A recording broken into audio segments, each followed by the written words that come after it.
What is up, my clan? Welcome back to Destiny 2. I put up a video recently on my first impressions and my thoughts on Destiny 2 Shadowkeep and kind of a brief overview of all the new stuff. And one of the comments I got was a question on how to level up, where they should spend their time, with the best, most efficient way to get to a high power level, right? And what activity should I be doing? So here we go. I'm going to give you guys my take on how you guys should be leveling up and the order of operations. So first and foremost, when you download Destiny 2 New Light, which is the free version of Destiny 2, it's free on PlayStation, Xbox, and PC via Steam. You play the first story mission. You play the very first Destiny. You are woken up. Your ghost finds you. You go through the first mission of the campaign. And then you're kind of just thrown into Destiny. Now, I've not done a New Light character. My characters are all, 2 years old plus. So I'm going off of completely from what I've heard, read, or seen. So if I get something wrong, please let me know in the comments down below. But I kind of want to give you guys, like I said, an overview of like the direction you should be spending your time. So once you get past that first mission, I believe it sends you to the tower, right? If it doesn't, choose the tower to the top of the directory, click on that. You have what's called a landing zone. You're going to see that with the circle spinning with the triangles. Anytime you see one of those on a planet or destination, that is where you click on to travel to, okay? So you want to travel to the tower, the courtyard, and you want to go to the right side over here to the hangar and go to Amanda Holiday. Amanda Holiday is where you're going to go to get ships and sparrows in the very beginning of the game. It's also where you're going to go to get your first story missions. So here are the Legacy Year 1 content that is free for all Destiny players, right? So the Red War is where you want to start. This is the original Destiny 2 story campaign. It's going to teach you the basics of the game, how to play. You literally watch the original tower from Destiny 1 get destroyed. You lose your light, you lose your powers, and you have to regain them. It's a great story campaign, and it'll take you through the whole the basic map, all the planets. And I believe in order to get to the other planets on the map, you actually have to level up your character via XP and via power to unlock all the planets. So just playing through the campaign should do it organically for you, but don't quote me on that. I'm not 100% sure. Play the Red War, and then if you're into story and you're digging the campaign, go ahead and run Curse of Osiris and Warmind. These were the first two DLCs, the first two expansions in Year 1. They're relatively short. Honestly, you could probably get through these story campaigns in a couple of hours. I'm talking like 3, maybe 4 hours tops, with all the cutscenes and whatnot. And they're good. They're good short little stories. They're completely independent of the Red War, which is one of the things people didn't like, is that these stories were all in completely of themselves. New villains, new bosses, new enemies, just completely different, right? It didn't continue on in the story at all. But play through those, get through those, because as you're playing through these stories and these campaigns, you're going to be leveling up your character. Everyone starts off at 750. All of your gear, everything you get is going to get 750. And then as you progress through the story and as you play the various activities, your gear is going to start to drop up to 900. And I recommend doing anything but the challenges and anything but the activities that give you quote unquote powerful gear until you're 900. And you can do literally anything, any activity. You can be running around these planets doing public events, which are these icons here, with the blue triangle with the orange around it. You can do adventures, which are these orange shields with the swords. You can do lost sectors, which are on the map, but you have to kind of find where they're located, and they are marked with these like upside down U shapes on the map. As you can see, Earth has quite a few of them. There's a lot of them. Those are also like activities that'll give you XP. There's a loot chest at the end of it. They'll give you loot. And you're basically leveling up your character to 900. Once you get to 900, things are going to change a little bit for you. All right. What's going to happen is you're going to get these yellow icons. These yellow icons are going to give you challenges. These challenges are what's going to get you above 900. So they shouldn't pop up until you're 900. But in the instance, for whatever reason, if you click on somebody like Zavala here, who has a challenge, it says powerful gear, try not to do those until you're 900. That's my recommendation. If you're going for efficiency and you're going for trying to get to the higher power level faster, wait till you're 900 to get these, because any other activity that you do, any other thing is going to get you to 900. So might as well save the challenges until you're post 900, because they're the only way to get above 900. Okay. So do the story campaigns from Amanda. Okay. Then explore. Go to the planets. Run around. You jump on your Sparrow. Check out some of the lost sectors. Try out some public events. All right. You got lots going on here. There's lots to do. Okay. Once you kind of gotten to 900 and you've gotten through all the story campaign, you're kind of like, I don't know what to do next. Well, there's two different things you can do. There's always going to be a quest for you somewhere. I have a ton of them. There's lots to do in the game. Obviously, this is 2 years worth of content plus new content that we are now currently doing in the current expansion. So you're going to live on this screen, this quest screen, all right? If you're on your map and your destinations, it's 2 tabs over, okay? This is where you're going to go to see what you need to do, okay? So for example, I have a quest called Pain and Gain, right? It tells me to select the risk reward mission on Earth to search the Cosmodrome and complete your new weapon. So you go over to destinations, you go to Earth, and you're going to look for that blue icon. I got one over here. It's called 0 Hour. Nope, that's not it. Oh, here we go. Risk reward.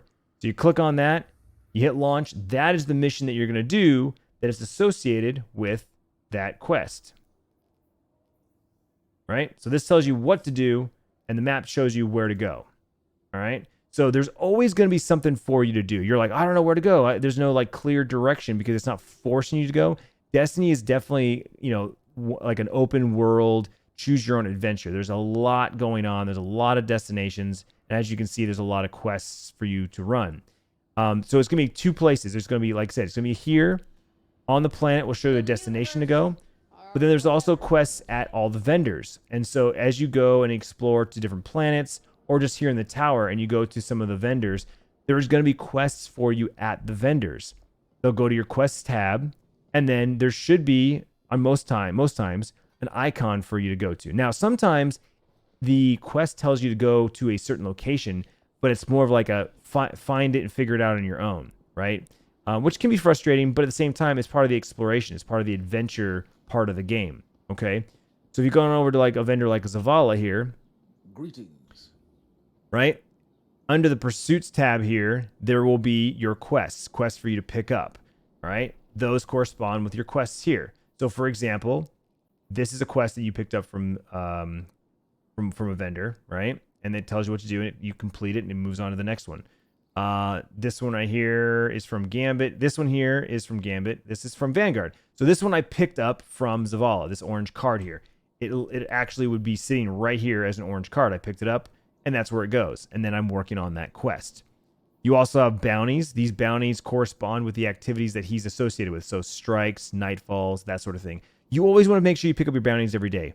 There's always going to be weekly bounties, and there's going to be daily bounties.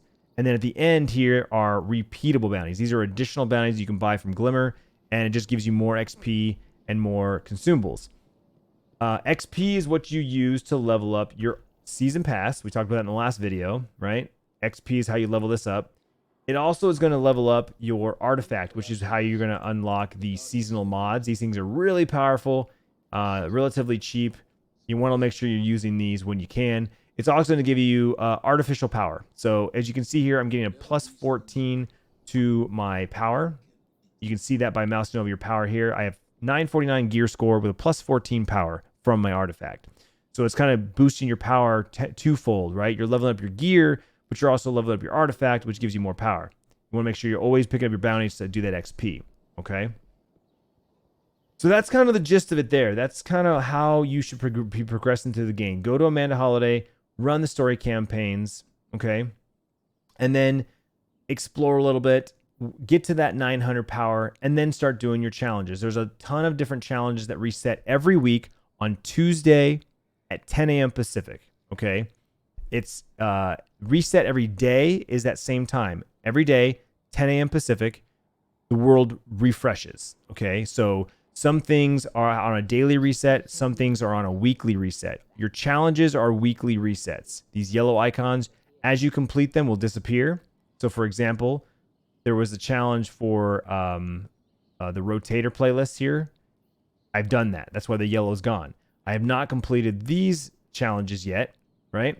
So for example, this weekly challenge, complete matches in the core playlist. Yeah, you do 4 matches for powerful gear. So I just need to do 4 of these or 4 of these or a combination of these, right? The other one was the rotators, which are these two outer ones. And if Iron Banner's here, the bottom one, which is what I did this week. So once you've completed those and those yellow dots are gone, you've kind of exhausted your powerful drops for the week. You have to wait for that weekly reset to happen on Tuesday. When Tuesday happens, all your yellow icons show back up and you repeat the grind over again.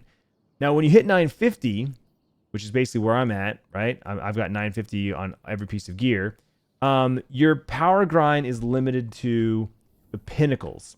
And pinnacles only come from a couple of activities. One being Iron Banner, which is a week-long event once a month, PvP. You have the raid, the current raid, which is Garden of Salvation on the Moon, which you have to have this expansion in order to do that. Or you have the 100k Nightfall, which is right here. And I've already done it this week, so that's why it's not showing up for me. But it would show up right here. And you basically have to choose your difficulty, and you have to make sure you hit 100k on your score, and that'll give you Pinnacle. It's a very slow grind from 950 to 960, but once you have your artifact leveled up, it really doesn't matter because you're going to get that extra 10 power anyway. You're just going to want to grind for it for future content. Of course, if you're a new light player and you're jumping in to play games with your buddies, then once you do that first mission, you can pretty much do whatever as long as you're with your friend. If you were to join me right now, I could take you to any planet. I could take you to any activity that's not includes the current expansion, which is going to be the moon activities, these nightmare hunts, the raid, right? You're not going to be able to do those if you're just a new light player. Or the Season of the Undying, which is the current season we're in. You won't be able to do the Vex Offensive unless you have that season pass, which you can either purchase for $10, or if you buy Shadowkeep for $35, you get that included. So take your pick on that new content. But I highly recommend everybody going in, downloading Destiny 2 New Light, try it out, play it for a little bit. Come hang out with me on stream on twitch.tv/Clintus. Ask any questions you have. Hell, if you're on PC, you can even come in and play with me. I play with viewers all the time on PC, so you're more than welcome to do that as well. Though I will admit there are activities that you can't, like I said, you can't play if you don't own the content. So if I'm doing any of the new stuff, unfortunately, you won't be able to join me. But when I'm playing Strikes or Gambit or Crucible, those playlists are available to all players, and I play with viewers all the time. So that's an option and opportunity. So there you go, guys. That's my kind of direction for you guys to do for new players. Not sure where to go and what to grind. Oh, I will point this out.